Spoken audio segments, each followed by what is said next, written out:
Hello दोस्तों, मैं स्वागत करती हूँ आप सभी का मेरे channel WinZO world of love वांगजियान पर। आज मैं विंझो एफएफ नाइट कॉल का पार्ट 19 एक्सप्लेन करूँगी। लेट मी गो। कहानी की ज़रूरत होती है अपने झाऊ से। झाऊ ने लकड़ी के मेज पे जोरदार मुक्का मारा कि वो आधा टूट ही गया। टाइम देखो, चेंगलिंग से बोला। तुम पूरी रात बाहर नहीं रह सकते, हर दिन सुबह नहीं आ सकते। झाऊ ने चेंगलिंग को दाता। तुम काओ और जियांग के जैसे नहीं हो, वो वैम्पायर है। उस पर चिल्लाओ मत, वेन के सिंह शांति से बोला। तुम हर किसी को सिर्फ इसलिए नहीं चिल्ला सकते क्योंकि तुम खूबसूरत एलाइट हो। अरे यार, यहाँ पर भी छेड़ रहा है आशु, क्योंकि तुम खूबसूरत एलाइट हो। मैंने उससे कई बार कहा है कि ये लाइफ स्टाइल उसके लिए अच्छी नहीं है। झाऊ चेंगलिंग और मैं इस घर का एलाइट मास्टर हूँ। मैं जिस पर चाहूँ उस पर चिल्ला सकता हूँ। मैं माफ़ी मांगता हूँ, मैं दोबारा ऐसा नहीं करूँगा। देखो, वो सॉरी बोल रहा है, वेन बोला। तुम बहुत रूड हो आशु। झाऊ चेंगलिंग पर गुस्सा ही हो रहा था। आशु रुको। वेन चेंगलिंग के पास आया और उसको गले लगाया। देखो, तुम इसे रुला रहे हो। वेन चेंगलिंग को देखा और उसके बालों को रफ करता हुआ बोला, तुम्हारी माँ का मूड खराब है। अरे यार, यहाँ आप लोग को पक्का हंसी आने वाला है। माँ? झाऊ बोला। मैं भी ऐसा क्यों करूँ? तुम दोनों के साथ प्रैक्टिस करो। झाऊ ने उदासी में आह भरी। वेन और चेंगलिंग एक दूसरे को देख रहे थे और चुपचाप हंस रहे थे। देखो, तुम्हारी माँ सॉफ्ट दिल की है। अपना झाऊ माँ बन गया। चुप रहो जाओ वेन। सॉफ्ट दिल किसका है? झाऊ नकली गुस्सा दिखा रहा था। और तुम दोनों, वो काओ और जियांग की ओर इशारा किया, तुम दोनों उसे हर रात अपने साथ नहीं ले जा सकते। उसे आराम करने की ज़रूरत है। जियांग पर मत चिल्लाओ, वेन बोला। चिल्लाना है तो काओ पर चिल्लाओ। जियांग पेन नहीं, मास्टर काओ मेरे पीछे आया, उसे कुछ मत बोलो। जियांग बोली, मैंने अभी तक तुम्हें सज़ा नहीं दी है। बेन जियांग को धमका रहा था। मैंने ये अपनी मर्जी से किया है, उसने कुछ नहीं किया। हमें जल्द ही बात करनी चाहिए। वेन घूर के देख रहा था अपने काओविनिंग को। काओविनिंग डर के पीछे हट गया। मैंने इसके लिए कभी मंजूरी नहीं दी, झाऊ चिल्ला के बोला। मैं बस एक प्यार करने वाला चाहता था। मुझे एक पागल वैम्पायर पति, 2 बेवकूफ़ बच्चे और एक बच्चा वैम्पायर दामाद मिल गया। अरे यार, ये एकदम सही बैठ रहा है यहाँ पर। झाऊ ने भरा और आंखें, झाऊ ने आह भरी और फिर आंखें घुमा लिया। मेरा काम हो गया। मुझे बार में रुकना चाहिए था आशु, मैं पागल नहीं हूँ, वेन बोला। ज़रूर, झाऊ सिर हिलाया। बात ये है, झाऊ अचानक रुका और दरवाजे की ओर अपना सिर घुमाया। यहाँ कोई है। झाऊ जानता था कौन है। मैं जाकर देखता हूँ कौन है। वेन सावधानी से आगे आया, लेकिन ज़्यादा करीब नहीं। ये दिन का समय था और ये जियांग है। झाऊ बोला, मैं जाकर देखता हूँ वो क्या चाहता है। बिना किसी कारण के यहाँ नहीं आएगा। नहीं, वेन मना करते हुए बोला। मैं जाने नहीं दूंगा। वेन ने झाऊ का हाथ पकड़ा और दरवाजे से दूर खींचा। तुम्हारी जलन काबू के बाहर जा रही है वेन। नहीं, ऐसा नहीं है, वेन बोला। हम महसूस कर सकते हैं, झाऊ बोला। वो तुम्हारे करीब आने की कोशिश कर रहा है। वेन बोला, दिन का समय है, ये दिन का समय है और यहाँ आपके अलावा उससे कोई भी नहीं मिल सकता। झाऊ बोला, इससे कोई फ़र्क नहीं पड़ता वो मुझे पसंद करता है या नहीं, लेकिन मैं मानता हूँ कि वो मेरी मदद करना चाहता है। इसके अलावा तुमने मेरे फ़ोन से उसका नंबर ब्लॉक कर दिया है, क्या तुम्हें याद नहीं? वेन झाऊ को घूर के देख रहा था। फिर अचानक वेन ने झाऊ के हाथ को पकड़ा और बिना पूछे कुछ बूंद खून के पी लिया। वेन ने मुंह पोंछा और मुस्कुराया। अब हम देखने जा सकते हैं। झाऊ बोला, तुमने मुझसे पूछा नहीं, मैं एक एलाइट हूँ, तुम्हारी हिम्मत कैसे हुई? वेन तुरंत घुटनों के बल बैठ गया और फर्श पे देखते हुए बोला, मैं माफ़ी मांगता हूँ। झाऊ जोरों से हंसा। लाओ वेन, तुम बहुत प्यारे हो। झाऊ हंसते हुए पेट पकड़ लिया। वेन को समझने में टाइम लगा कि झाऊ वेन को धमकाने के लिए अपने एलाइट होने का फ़ायदा उठा रहा था। आशु, वेन धीरे से खड़ा हुआ, तुमने मुझे डरा दिया। अच्छा, झाऊ फिर हंसा। चलो देखते हैं वो क्या चाहता है। लियांग वैम्पायर हवेली से बहुत दूर खड़ा था। उसने हेडफोन लगा के रखा था और नॉर्मल ड्रेस पहन रखा था और उसकी सांवली स्किन धूप में चमक रही थी। जैसे ही लियांग ने झाऊ को देखा, उसने अपने हेडफोन को हटाया। जिसू, मैं तुम्हारे बाहर आने का इंतज़ार कर रहा था। लियांग वेन की ओर देखा। मुझे नहीं लगा था तुम इसे भी लाओगे। तुम यहाँ क्यों आए हो? झाऊ सीधे पूछा और वेन मुस्कुराने लगा। जिसू, तुम्हें हमेशा उसे अपने साथ लाने के लिए अपना खून बर्बाद करने की कोई ज़रूरत नहीं। वेन एक कदम आगे आया। वेन का गुस्सा, जलन उसके ऊपर सूरज से भी ज़्यादा गर्म था। सुनो कुत्ते, लाओ वेन, झाऊ तोपते हुए बोला, बस मुझे बताओ तुम यहाँ क्यों आए हो? लियांग से बोला, क्या वेन सब जानता है? झाऊ बोला, मैं उसे सब बताता हूँ, ठीक है? फिर लियांग बोला, क्यों रोमांटिक जिसू को ढूंढने के लिए बाहर आएगा। तुम्हें अच्छे से जानते हो कि जिसू इसका सामना नहीं कर पाएगा।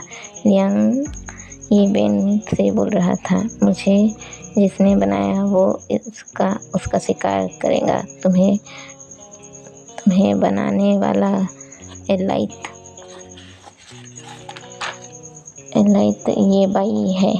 लियांग बोला, हाँ, लेकिन बात ये नहीं है। वेन ने झाऊ के चारों ओर हाथ घुमाते हुए बोला, मेरा आशु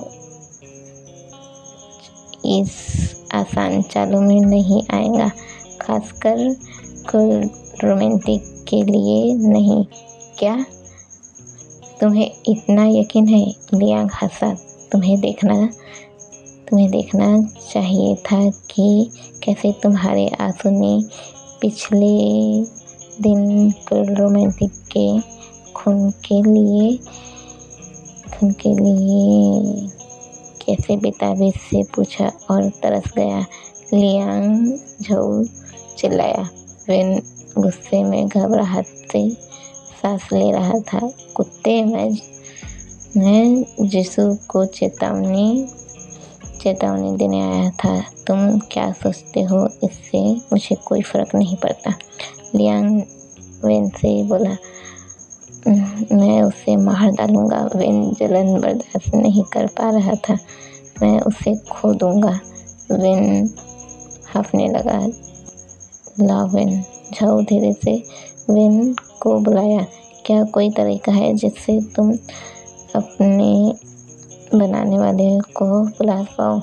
क्यों? वेन टेंशन से झाऊ को देखा। क्या तुम इससे बाहर नहीं निकल सकते? झऊ नहीं नहीं मैं सिर हिलाने लगा। नहीं कर सकता। भले ही लियांग के साथ जो भी बात हुई उसको कुछ दिन हो गए थे, लेकिन झऊ फोकस वॉइसमेल खून को के बारे में सोचना बंद नहीं कर पाया। झऊ रोज गिल्टी फील करता था क्योंकि खुशबू उसे पागल बना रही थी, खासकर रात में। हालांकि सबसे मुश्किल अपने प्यास को काबू करना नहीं था, बल्कि इसे वेन से छिपाना था। झऊ रोज ही वेन के सामने झूठ बोलता था। मुझे नहीं पता मुझे बनाने वाला कहाँ है। वेन उदास होकर बोला, मैंने उन्हें 73 सालों में नहीं देखा है। वेन बोलना चाहता था, लेकिन उसकी स्किन गर्मी से जल रही थी। आंसू मैं यहाँ नहीं रह सकता, अंदर जाओ, झऊ बोला। मैं वापस आऊँगा। और झऊ वहाँ से चला गया। बिना आंसू वेन चिल्लाया और जलन की फिक्र किए बिना आंसू का पीछा करने तैयार था। लेकिन वेन झऊ को जाते हुए बीच में रुक गया। क्या मैं तुम्हें खो रहा हूँ? वेन झऊ को जाते हुए देखा कि बोला, सिनकत हो रहा है। और देखते सिनकत हो रहा है। झऊ पार्क में घास पर लेट गया और आसमान की ओर देखते हुए बोला, धूप के मजे ले रहा था। वेन के फेस पर उदासी नहीं देख पा रहा था। फिर झऊ जी जो इन दुनिया को बुलाने का फैसला किया, मतलब अपने हानिन को बुलाने का फैसला किया कि वही एक हानिन था जिसके साथ अपना झऊ एकदम नॉर्मल फील करता था। मतलब अगर वेन केसिंग के साथ रहेगा तो उसे तो ये महसूस होगा ना कि वो अकेला ही थे, पर हानिन के साथ वो इंसानों जैसा फील करता था। तो उसको बुलाने का फैसला किया। झऊ की लाइफ बिल्कुल ही बदल चुकी थी। वो जो अपनी लाइफ को इतना एडवेंचर के जैसे बिताना चाहता था, अब वेन केसिंग से मिलने के बाद एडवेंचर तो बन गया था, पर उसकी पसंद से कहीं ज़्यादा एडवेंचर था। झऊ खुश था कि अब झऊ खुश है इस बात को सोच के कि अभी भी वो धूप के मज़े ले सकता है। झऊ खुद को बोला और धूप के मज़े लेने के लिए आँख बंद कर लिया। झऊ को लगा कोई है। यीशु, तुम मुझे बुलाते हो और फिर भगा देते हो। हान हंसते हुए बोला, हाँ, और अपने झऊ के पास बैठ गया। मैं बड़ी मुसीबत में हूँ, झऊ बोला। मैं आराम करना चाहता हूँ, इस बारे में सब कुछ भूल जाना चाहता हूँ। मैंने तुमसे सब कुछ कहा था। वेन से मत मिलो, हान बोला। इस बार क्या? झऊ चौंक गया और हैन को देखने लगा। क्या बात है? ये वेन के बारे में नहीं है, झऊ बोला। ये वेन के बारे में है, हान बोला। क्या तुम्हें मैं पागल लगता हूँ?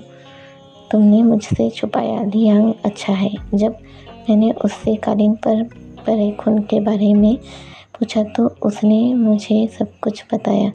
वो कोई भी बहाना बना सकता था, लेकिन उसने सच कहा। मेरी समझ में नहीं आया। झऊ फिर सिर हिलाया। लियांग ने तुम्हें सब बताया? हाँ, हान सिर हिलाया। लियांग तुम्हें पसंद करता है, तुम्हें पता है? उसने तुम्हें क्या बताया? झऊ का दिल धड़क था। तुम दोनों में झगड़ा हुआ और तुमने लियांग को मुक्का मारा। अपने लियांग ने सच नहीं बोला है, झूठ बोला है। उसका बहुत ज़्यादा खून बहा गया। वो तुम्हें पसंद करता है और नहीं जानता कि तुम्हें अपना कैसे बनाए। उस पर इतना हार्ड मत बनो। झऊ राहत की सांस लिया। हाय, राहत की सांस ले लो। फिर अपने माथे से पसीना पोंछा। मैं लावेन का हूँ।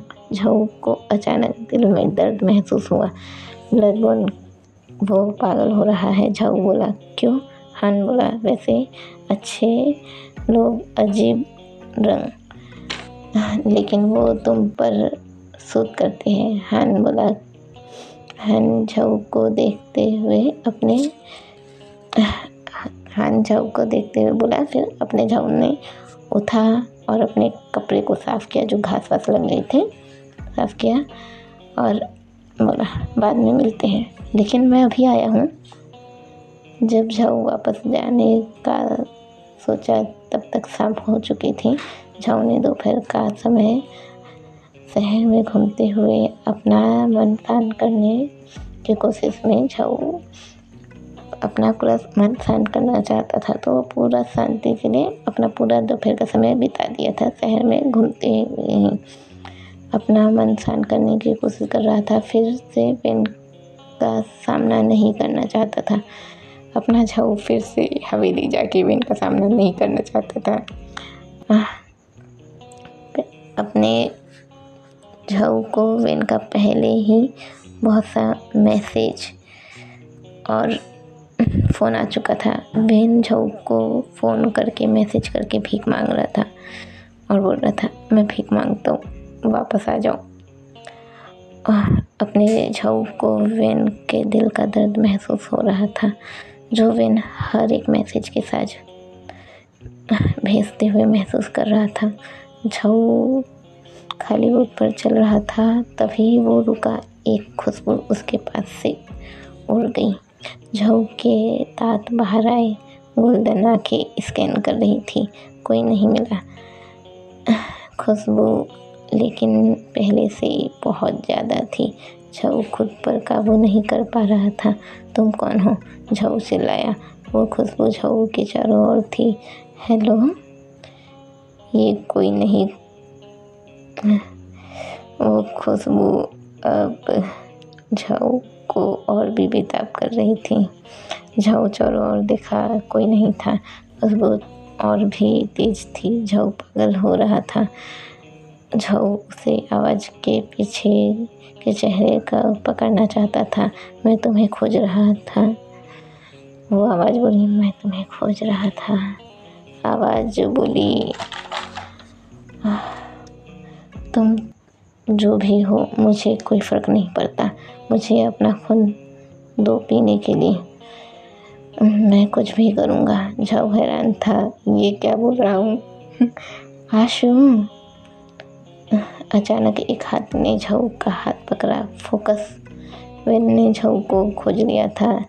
इसे खुद पे काबू करने मत दो, मुझे जाने दो। झाऊ खुद को छुड़वाने की कोशिश कर रहा था। वेन के सिंह, मुझे जाने दो डार्लिंग, मेरे पास आओ। उस आवाज़ ने बोला, मुझे जाने दो, मुझे जाने दो। झाऊ ने लात और मुक्का मारा, लेकिन वेन झाऊ को रोक के रखा। नहीं आशु, मैं तुमसे भीख मांगता हूँ, तुम फोकस करो। वेन हर उस समय को याद करने लगा और सोच रहा था जब वो काबू खोने वाला था। आंसू ने वेन को शांत किया था। वेन कभी नहीं सोचा था कि अब पासा ऐसे पलट जाएगा, कि दोनों का किरदार ही बदल जाएगा। अब वेन के सिंह आंसू को शांत कराएगा और आंसू एक दिन अपना काबू खो देगा। फिर आवाज़ आई, लेकिन मैं तुमसे मिलना चाहता हूँ। झाऊ काबू खो रहा था। वेन के सिंह, मुझे उसके पास जाने दो। आंसू। वेन चिल्लाया, प्लीज़ फोकस करो, लव। वेन रो रहा था। झाऊ वेन की ओर मुड़ा, उसको अपनी गोल्डन आँखों से चमक के साथ देखा। मुझे रोको मत, जाने दो। अब वेन की आँखों में आंसू आ गए। वेन ने आंसू को छोड़ दिया और आंसू को देखने लगा। वेन का दिल टूट रहा था। उसका सोलमेट किसी और के पास जा रहा था। वे बेकार वेम्पायर और बेवकूफ़ वंशज। बहुत दुख की बात है। कहानी यही ख़त्म हो रही है। मैं उम्मीद करती हूँ आप लोग को पसंद आया हो। और हाँ, जानती हूँ कि कहीं ना कहीं तो गड़बड़ी हुई है। और ये मेरी मम्मी जो चीख रही है, अभी क्लियर। चलो कोई बात नहीं।